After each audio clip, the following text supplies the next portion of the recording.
নমস্কার বন্ধুরা, welcome back to live আড্ডা ফুটবল। তো বন্ধুরা, আরও একটা নতুন ভিডিওতে তোমাদের সকলকে স্বাগত জানাই। বন্ধুরা, ভিডিওটা শুরু করার আগে তোমাদের কাছে একটাই অনুরোধ, সেটা হচ্ছে যে আমাদের এই চ্যানেলে যারা প্রথমবার তারা কিন্তু অবশ্যই আমাদের এই চ্যানেলটাকে সাবস্ক্রাইব করে পাশে থাকা বেল আইকনটি অল করে রাখবে, যাতে সবার প্রথমেই এরম খেলার আপডেট তোমাদের কাছে পৌঁছে যায়। তো বন্ধুরা, এই ভিডিওতে তোমাদের কাছে মাত্র 100টা লাইকের আশা রাখছি। তো আশা করছি তোমরা 100টা লাইক কমপ্লিট করে দেবে এই ভিডিওতে। আর হ্যাঁ বন্ধুরা, 10,000 সাবস্ক্রাইবার হতে কিন্তু আর বেশি বাকি নেই। তো যারা প্লিজ নতুন এসছো তারা কিন্তু অবশ্যই চ্যানেলটাকে সাবস্ক্রাইব করে দিও এবং ভিডিওতে একটা করে লাইক করে দিও।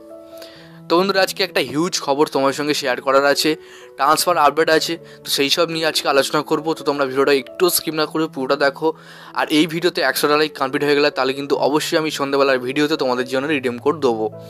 এবং যারা মোহনবাগানের প্রিন্টেড জার্সি নিতে চাও, মোহনবাগানের প্রিন্টেড টি শার্ট নিতে চাও, তাহলে কিন্তু অবশ্যই আমাকে কমেন্ট বক্সে কমেন্ট করো। আমি তোমাদেরকে কিন্তু ফেসবুক পেজের লিঙ্ক দিয়ে দেবো, ওখানে গিয়ে কিন্তু তোমরা নিজেদের পছন্দ মতো কিট নিতে পারো।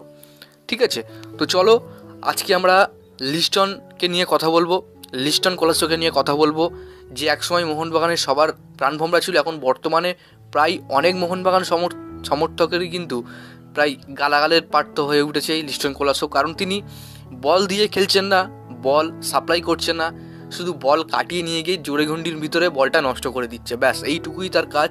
প্রত্যেক গেমে দেখতে পাচ্ছি, হয়তো আজকে গেমে দেখলাম, কালকের গেমে দেখলাম, কিংবা আমার নিজেদের মনে সান্ত্বনা দিলাম যে হয়তো আজকে তিনি খারাপ খেলেছেন, হয়তো কালকে তিনি বল সাপ্লাই করে খেলবেন, বা কালকে তিনি টিম গেম খেলবেন, বা কালকে হয়তো তিনি বুঝতে পারবেন।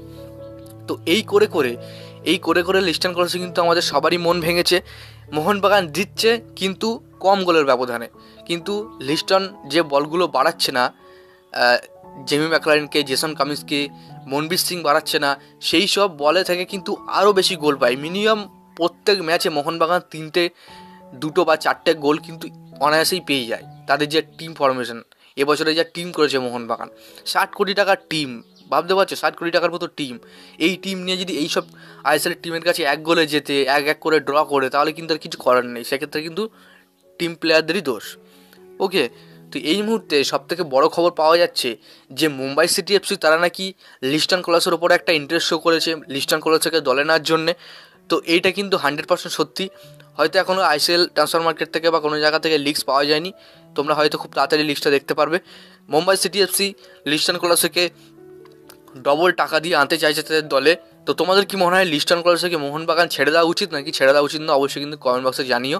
আমার পার্সোনালি মতামত, তো লিস্টন কোলাসো এখনও পর্যন্ত কিছু ম্যাচ খেলানো উচিত, কিছু ম্যাচ খেলে দেখা উচিত, তারপরে হয়তো তাকে ছাড়ার সিদ্ধান্ত নেওয়া উচিত মোহনবাগানের। অন্ততপক্ষে সামার ট্রান্সফার উইন্ডো অবধি লিস্টন কোলাসো মোহনবাগানে খেলুক, এটাই চাই। তো মুম্বাই সিটি এফসি তারা কিন্তু যদি সই করায় লিস্টন কোলাসো, তাহলে কিন্তু অবশ্যই 3 বছরের জন্য সই করাবে মুম্বাই সিটিতে, এমনটা খবর পাওয়া যাচ্ছে। তোমাদের কি মনে হয় অবশ্যই কিন্তু তোমরা কমেন্ট বক্সে জানিয়ে দিও। এই ডিলটা অ্যাকচুয়ালি হলে ভালো হবে নাকি খারাপ হবে, তোমাদের মুখ থেকেই শুনতে চাই। তো যাই হোক বন্ধুরা, আজকের জন্য ভিডিওটা এতটাই ছিল। যদি তোমাদের ভিডিওটা একটু ভালো লাগে তবে অবশ্যই লাইক করে দিও। আমাদের এই চ্যানেলে প্রথমবার যখন চ্যানেলটাকে সাবস্ক্রাইব করে পাশে থাকা বেল আইকনটি অবশ্যই অল করে রেখো।